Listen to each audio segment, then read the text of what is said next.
Hi ನಮಸ್ತೆ ಕರ್ನಾಟಕ ಜನತೆಗೆ. ತಮಿಳುನಾಡಲ್ಲಿ ವಿಜಯ್ ಅಣ್ಣ ಅವರು CM ಆದರು, ಆಂಧ್ರದಲ್ಲಿ ಪವನ್ ಕಲ್ಯಾಣ್ ಅವರು ಆದರು. ಕರ್ನಾಟಕದಲ್ಲಿ ಯಾರು ಮಾಡ್ತೀರಾ? ನನ್ನನ್ನು ಮಾಡಿ. ಸ್ಟಾರ್ಟಿಂಗಲ್ಲಿ 0 ಅಕೌಂಟ್ ಇರುತ್ತೆ, ಎಂಡಲ್ಲಿ ಕೂಡ 0 ಅಕೌಂಟ್ ಇರುತ್ತೆ. ಯಾವ ಕಾರಣಕ್ಕೂ ನಾನು ಏನೂ ಆಸ್ತಿ ಮಾಡಲ್ಲ.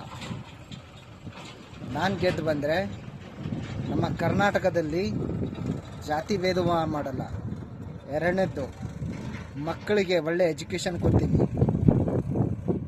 ಮೂರನೇದ್ದು, ಕಿಸಾನ್ ನಮ್ಮ ರೈತರಿಗೆ ಅನುಕೂಲ ಮಾಡಿಕೊಡ್ತೀನಿ.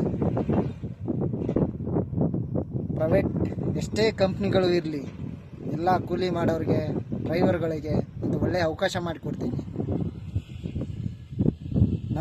ನಮ್ಮಂಥ ಯುವಕರನ್ನ ಗೆಲ್ಲಿಸಿ ಅಂತ ಹೇಳಕ್ಕೆ ಇಷ್ಟಪಡ್ತೀನಿ. ಜೈ ಹಿಂದ್.